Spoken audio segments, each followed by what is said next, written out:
G'day all, and welcome to Where's Wally Camping. So today we're going to cover, we're going to do a bit of a review on the Darche Dusk 900 swag before it's sold. Well, it is sold, but before it goes. And then I'll probably set up the rest of the camp. And we will resume the video after that when I'm ready for step 2.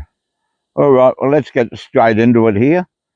And we'll set this Dachy 900 up, give you my thoughts on it.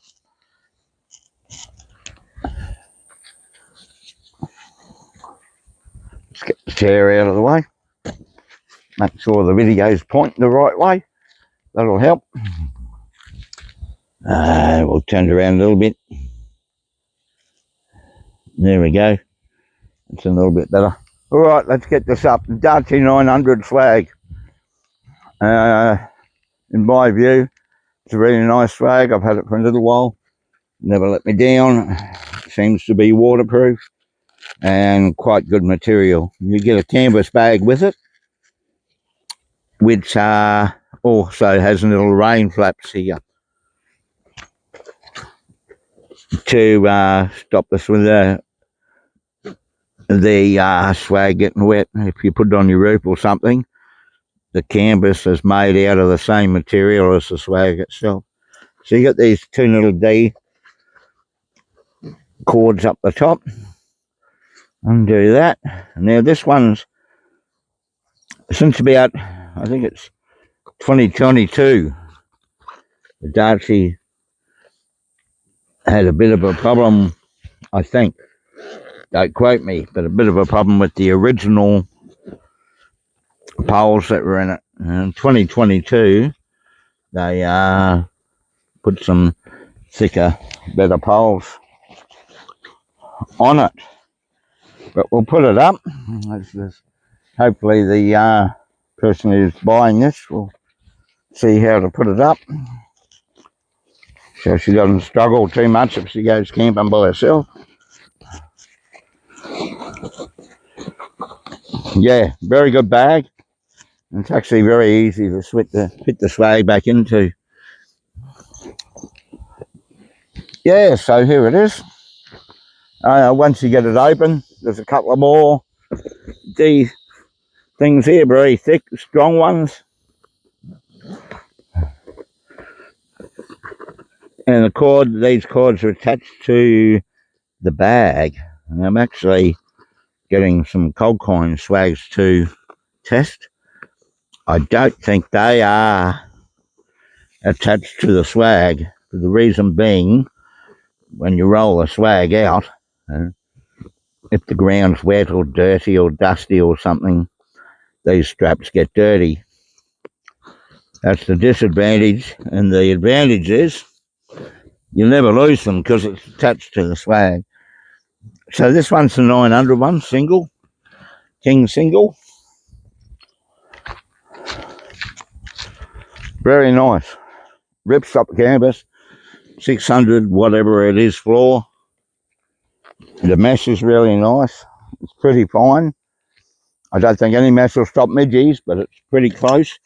And it's also a pretty durable looking mesh on it. So that's the centre pole. So first of all, we'll get the end poles up.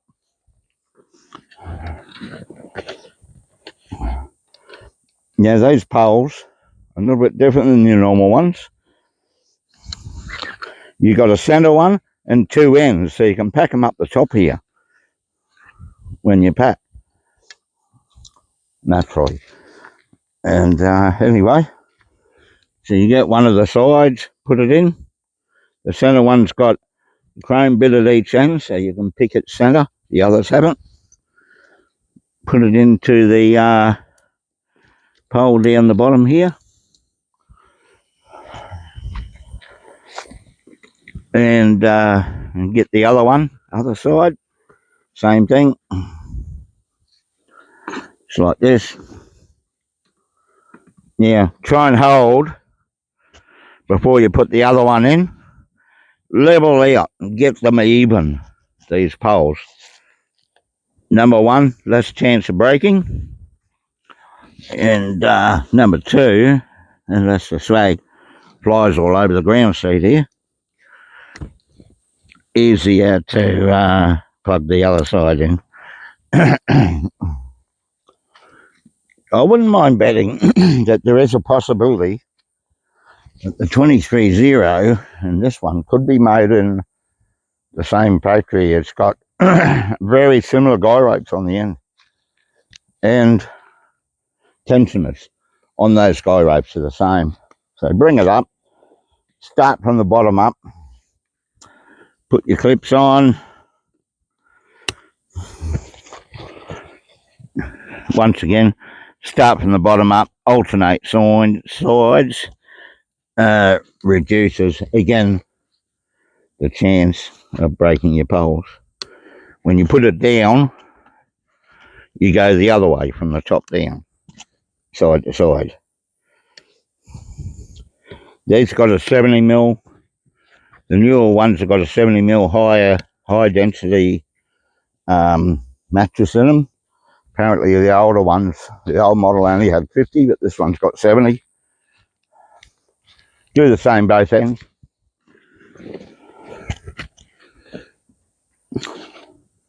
You can buy extra awning poles if you want to put the doors up with. Just buy one. There's 3 holes, 3 eyelets, and you just use the 2 outside ones. I'll show you later to put an awning up. So leave the centre one in there. That's the pole with the chrome on both ends. Put one end in. Make sure they're fully in too, by the way.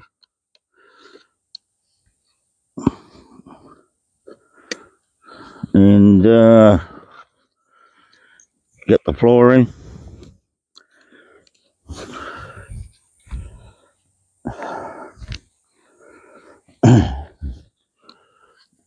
Get it up to around the middle somewhere. And get the other side in. Just bend them around. Making sure you got the top of the sleeve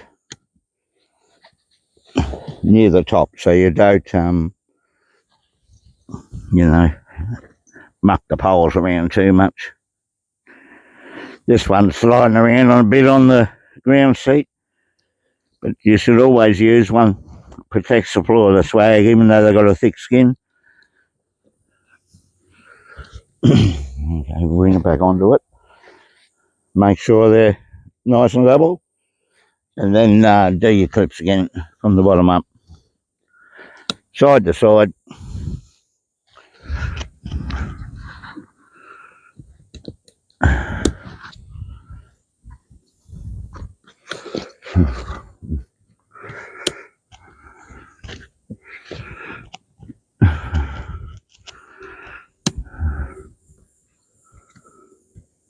The swags are pretty easy to put up, and especially these, what do they call it? These are called dome swags or self-standing swags. Right. Next we get the centre poles, put them together, and try and make sure you got these little pins on the end. You don't put them in the wrong end, otherwise it won't go through. By the way, wearing our BCF shirt today that they gave to me to make videos with. Pretty nice of them. Usually fairly expensive, but they're a good shirt.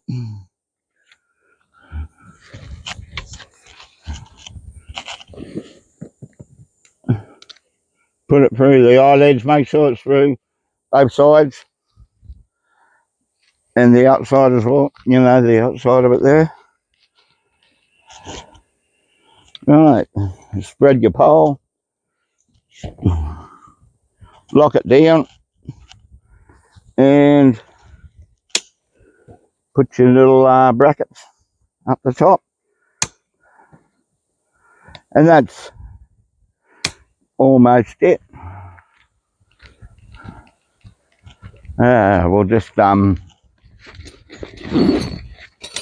peg out the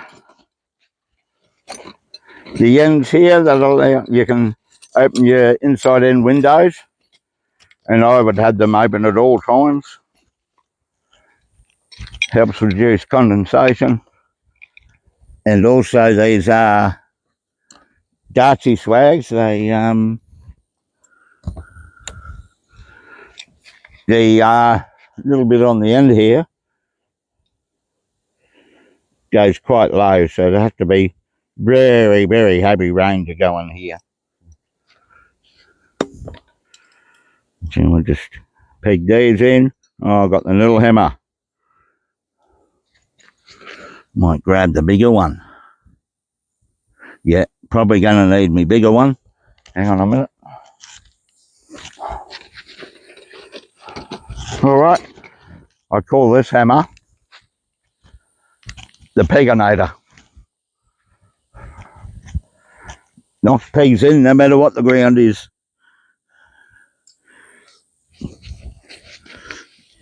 And just sort of straighten it out, make sure it's straight with the swag. Get it out. Okay, we're going to have to jump on my knees and use the peginator here.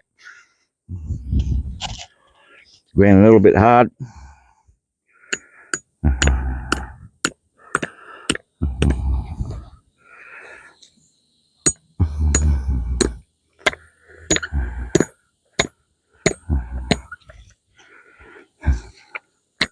Something a little bit tough down there. I use one of the lighter pegs, so looks like I'm bending it. Doesn't matter, we'll get better pegs later.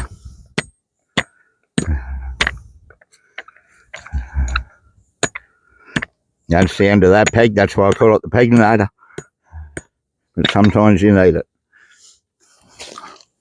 All right, just tighten the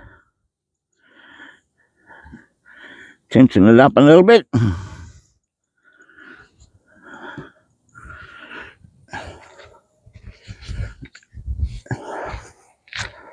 That's the beauty of swags, cause that's about it. If you had a wind or storm or rain, you could peg the four corners down, but there's have to be pretty severe weather to have to do that, and your swag's not going to move anywhere with all of that done. All right, let's get this last peg in. Open the door. You probably won't be able to see it inside too much from back there. It's 900 wide. I can't quite remember how long it is, but it's good enough for me to sleep in, even though I'm only reasonably short. All right, get this last peg in. Yep, gonna need the peginator again. We'll see if we bust this one.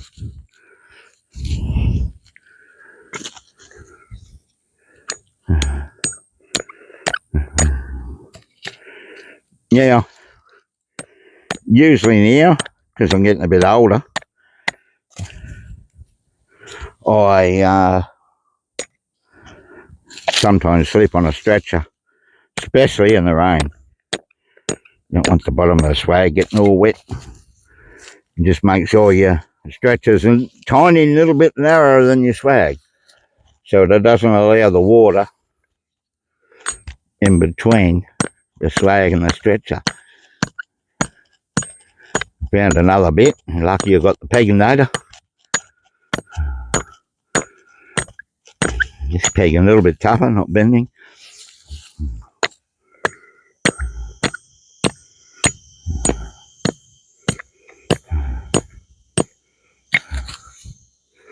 Right, so there it is.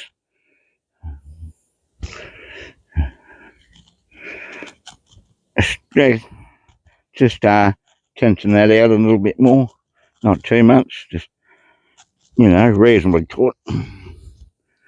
Where are we? Oh, that'll do us. And that's putting up the Dachy 900 swag. As I said before, I rate it.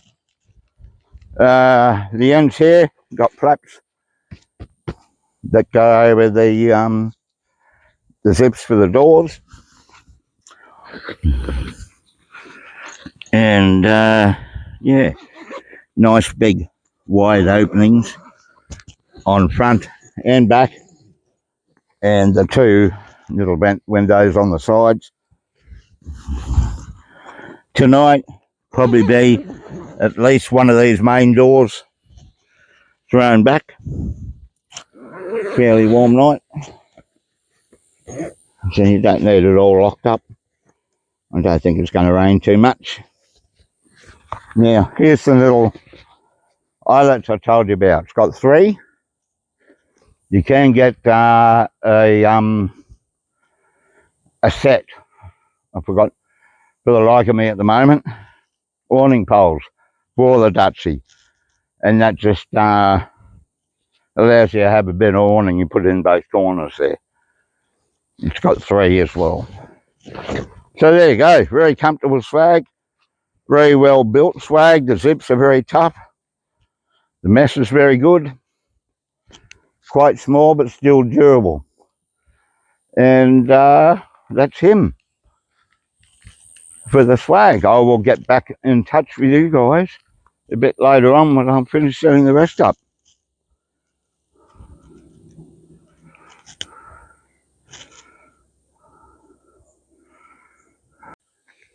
Yeah, so the whole thing's set up and I'm almost ready for step two. Oh, Gully's here. There's Parado still parading along. So tonight I'm using the 23-0 swag on the stretcher. We got the gazebo set up, the stove and the TV and the tables and the fridge and everything else. And also got the Darche up, which we reviewed before. And there's the LDV, still LDVing along. Now, today we're at Rustic Resort in Wamuran, and we are at a campsite called Whoop Whoop, which is quite funny because we're so close to Wamuran. Anyway, I'll take you for a walk and show you a bit around. See you, Gully. We'll be back, I think.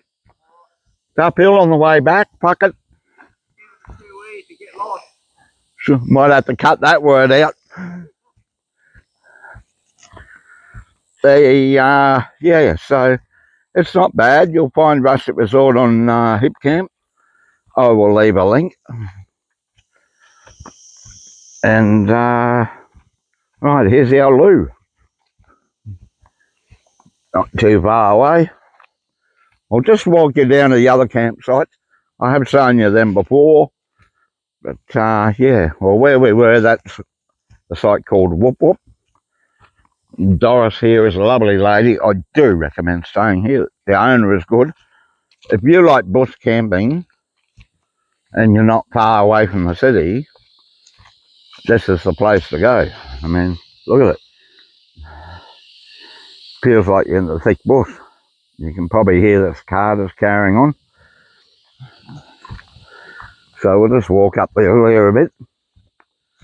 Geez, is this uphill? It's wrong, Gully. It's uphill on the way here. Yeah. So many different campsites here. There's a site called Do Bugger All. And my last video was in a site called Do Little, which is right near Do Bugger All. Now, I'm not fit enough to walk up that hill, but I'll just go up a little bit to show you Do Bugger All. This would be rather... You would need a four-wheel drive here in the rain, definitely. I mean, the whole site says four-wheel drive only now. Yeah,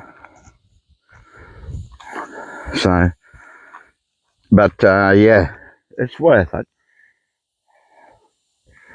Oh, this site's called Bedging.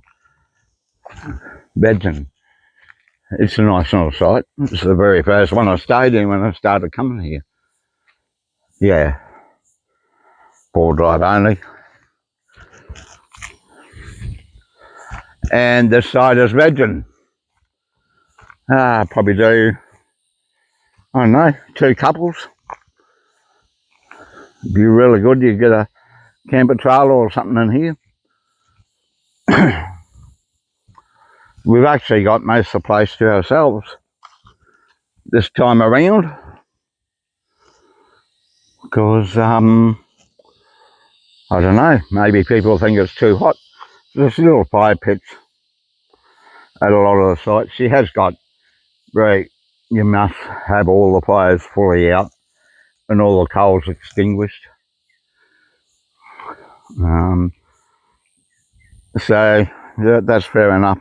This place would go up really fast if anyone misdid the fire.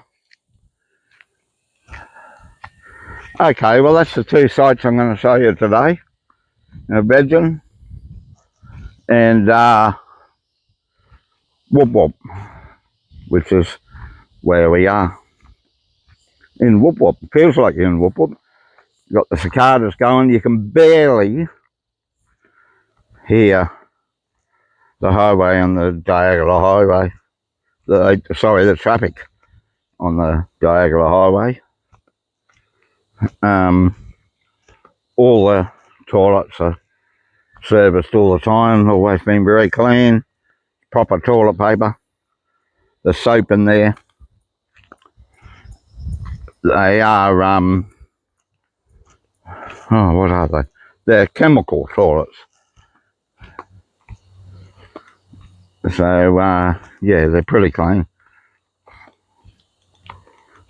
So, I like it. It's a good place to go away. If you just want to go away camping one day on the weekend or something and live on the north side of Brisbane. Not far at all. Anyway, I'll leave a link.